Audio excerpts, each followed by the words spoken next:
नमस्कार दोस्तों, कैसे आप सब। दोस्तों आज हम एक नया टॉपिक लेके आए हैं और उसमें आज हम डिस्कस करने वाले हैं फॉरेन वर्ड्स। अब ये फॉरेन वर्ड्स होते क्या है और इसके ऊपर किस टाइप के क्वेश्चंस हमें पूछे जाते हैं, इसके बारे में आज हम डिस्कस करने वाले हैं। हमारे पहले के सभी वीडियोस देखने के लिए आपको हमारे चैनल को सब्सक्राइब करना पड़ेगा। दोस्तों इस फॉरेन वर्ड को हिंदी में बोला जाता है विदेशी शब्द। तो ऐसे बहुत सारे विदेशी शब्द हैं जो इंग्लिश में अलग अलग भाषा से आ चुके हैं और इसी के ही मीनिंग हमें एग्जाम में पूछे जाते हैं।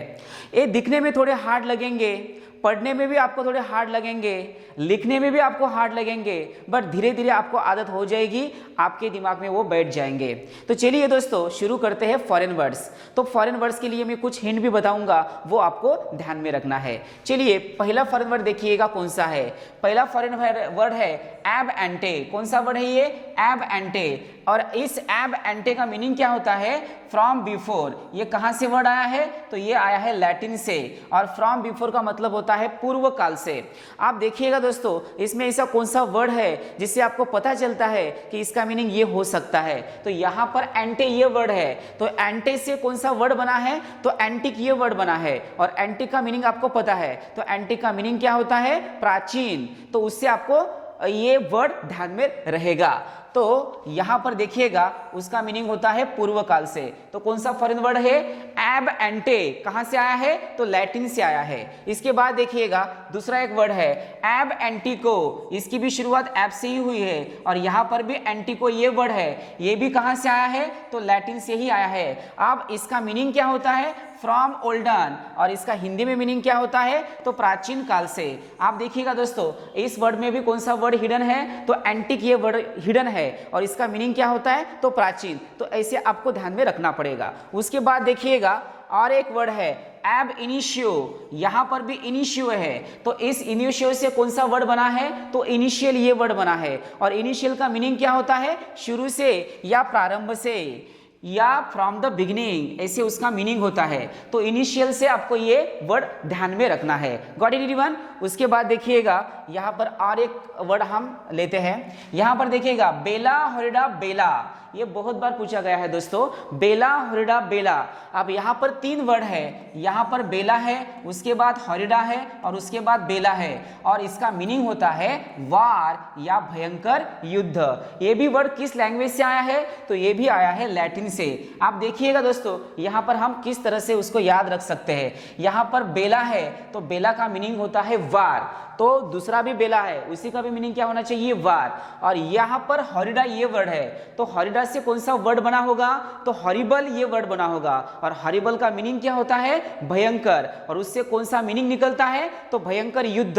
तो इस टाइप में आपको ये वर्ड ध्यान में रखना है। उसके बाद देखिएगा दोस्तों और एक वर्ड यहाँ पर है बोनाफाइड। कौन सा वर्ड है? बोनाफाइड। ये वर्ड हम बचपन से सुनते आए हैं, यूज भी करते आए हैं, पर इसका प्रॉपर मीनिंग जो है वो हमें नहीं पता था। आप देखिएगा दोस्तों बोनाफाइड ये जो वर्ड है वो इंग्लिश वर्ड नहीं है। वो कहाँ से इंग्लिश में आया है? तो लैटिन भाषा से इंग्लिश में आया है, और इसका मीनिंग क्या होता है? तो गुड फेथ होता है, यानी सच्चा हृदय या गुड फेथ, ऐसे बोनाफाइड्स का मीनिंग होता है। तो ये बोनाफाइड सर्टिफिकेट जो होता है उसी का ही मीनिंग क्या होता है दोस्तों?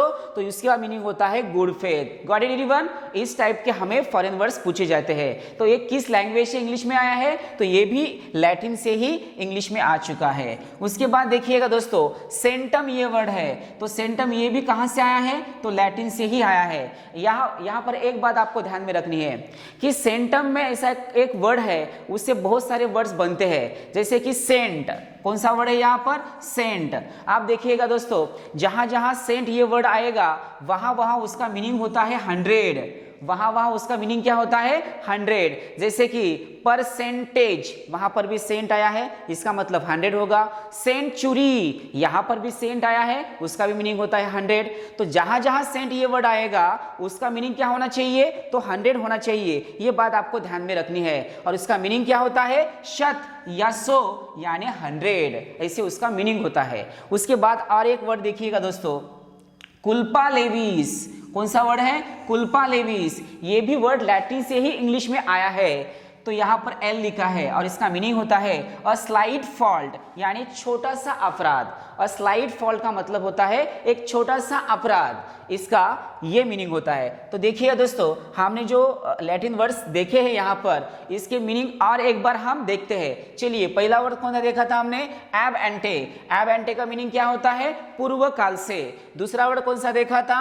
एब एंटिको। एब एंटिको का मीनिंग होता है प्राचीन काल से। उसके बाद देखिएगा कौन सा वर्ड था, तो एब इनिशियो। एब इनिशियो का मतलब होता है शुरू से या प्रारंभ से। उसके बाद देखिएगा बेला हॉरिडा बेला।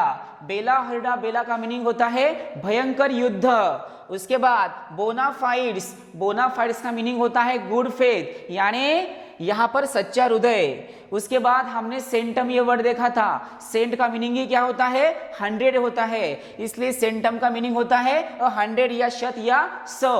और लास्ट में देखा था हमने कुल्पा लेविस। और कुल्पा लेविस ये भी वर्ड लैटिन से ही इंग्लिश में आया है और इसका मीनिंग होता है अ स्लाइट फॉल्ट, यानी छोटा सा अपराध। इस टाइप के हमें फॉरेन वर्ड्स एग्जाम में पूछे जाएंगे। इस टाइप के हमें क्वेश्चंस ध्यान में रखने पड़ेंगे। तो चलिए दोस्तों, यहाँ पर हम रुकते हैं, फिर मिलते हैं एक नए कंसेप्ट के साथ। तब तक के लिए tata, bye bye, see you, take care.